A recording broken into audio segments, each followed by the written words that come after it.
perpassada pela honestidade intelectual. Expõe afinidades e discordâncias em relação aos demais autores, da mesma maneira que inclui autocríticas e assume eventuais correções de rumo, como vocês estão vendo aqui. Em 2010, o Luiz chegou a afirmar, neste livro que organizamos, Luiz Costa Lima, uma obra em questão, a coletânea de entrevistas, ele chegou a afirmar que os textos que havia produzido antes da década de 80 eram meros exercícios de escrita e tinham importância apenas como parte de seu aprendizado.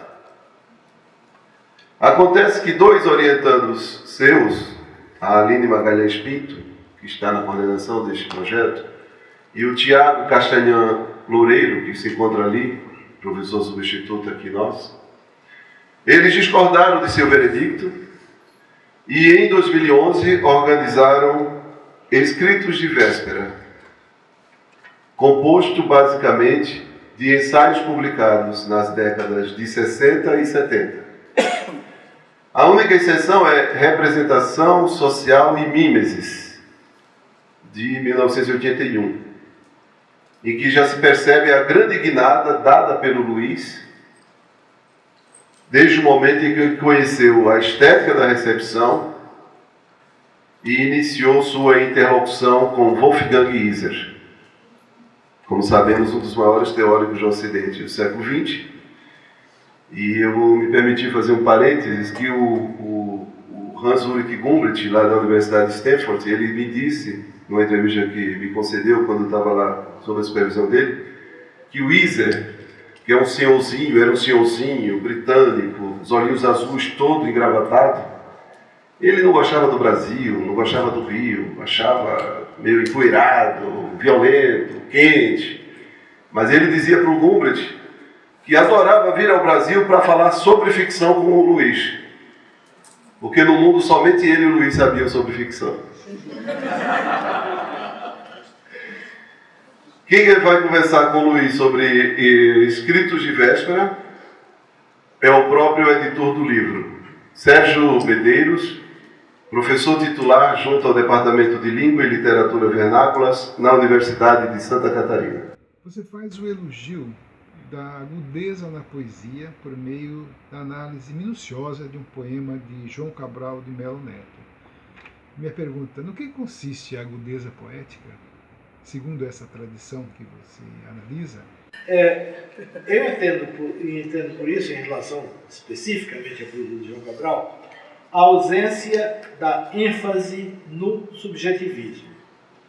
Então, nesse sentido, a poesia de João se distingue radicalmente da poesia de Drummond.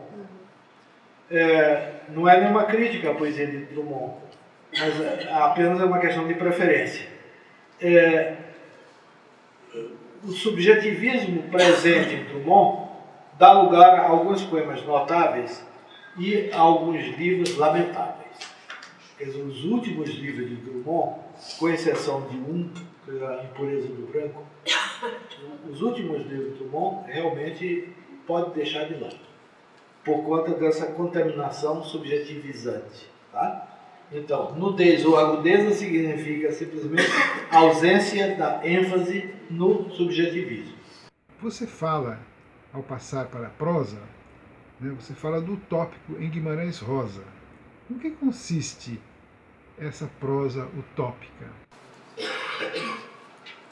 Eu diria, ao menos no entendimento que eu tenho hoje em dia, do que então escrevia, eu entendo que é válido pensar-se numa utopia rosiana como passo para fora dos parâmetros do realismo.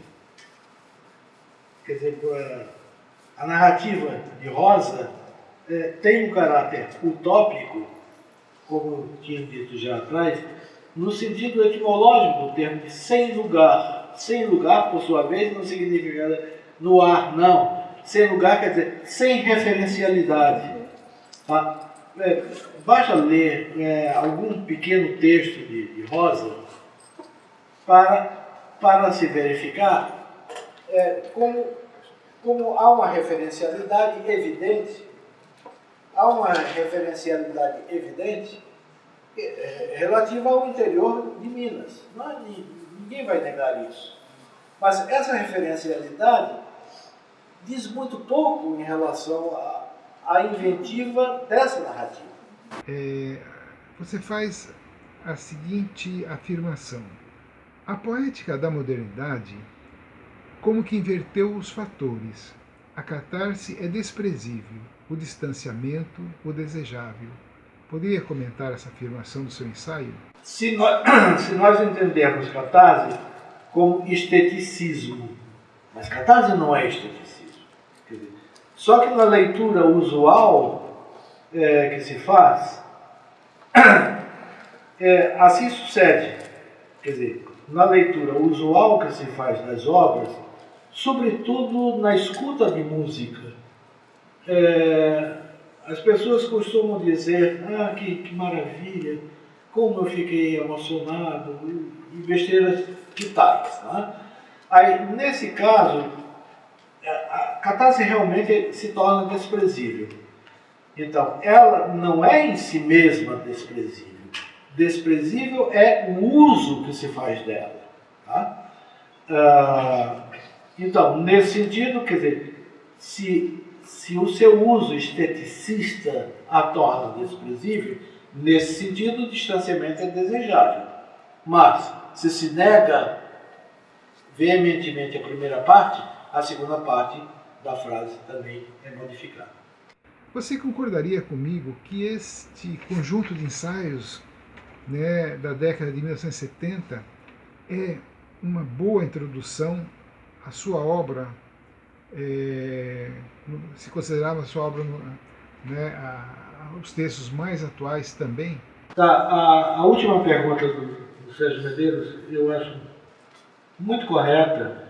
Na verdade, quer dizer, contra aquilo que eu mesmo afirmava em relação ao que escrevera no final dos anos 60 e 70, ao contrário do que eu tinha dito, jogando para escanteio tudo aquilo, quer dizer, essa seleção de textos, eu diria, serviria ou pode servir de introdução, na verdade, bastante válida em relação ao que eu tenho feito mais recentemente. Concordo plenamente com ele. Aproveito para, sendo a última pergunta, aproveito para uma pequena observação. Dal tem razão, quer dizer, e o que eu fiz aqui nesse espaço de tempo comprova isso. Dal tinha razão quando chamava atenção para o teor de autocrítica que eu mantenho. A restrição se dá apenas em relação ao seguinte: não é que eu negue essa autocrítica, seria absurdo negá-la. Apenas digo, eu vejo com uma certa desconfiança a própria autocrítica que eu faço. Por quê? Porque autocriticar-se é uma maneira de chamar-se a atenção para o que se faz agora. Tá? Quer dizer, é um verdadeiro dilema. Autocrítica é alguma coisa positiva, mas cuidado com ela, para você não cometer erros como eu cometi em relação aos ensaios que o Sérgio editou e que a Aline e o Tiago tinham organizado. A autocrítica pode ser uma maneira de estabelecer parâmetros negativos que não são válidos, como pode ser uma maneira de se elogiar na sua presença no momento. Não presença corporal, não enquanto biografia, mas presença enquanto condição para os textos feitos nesse momento.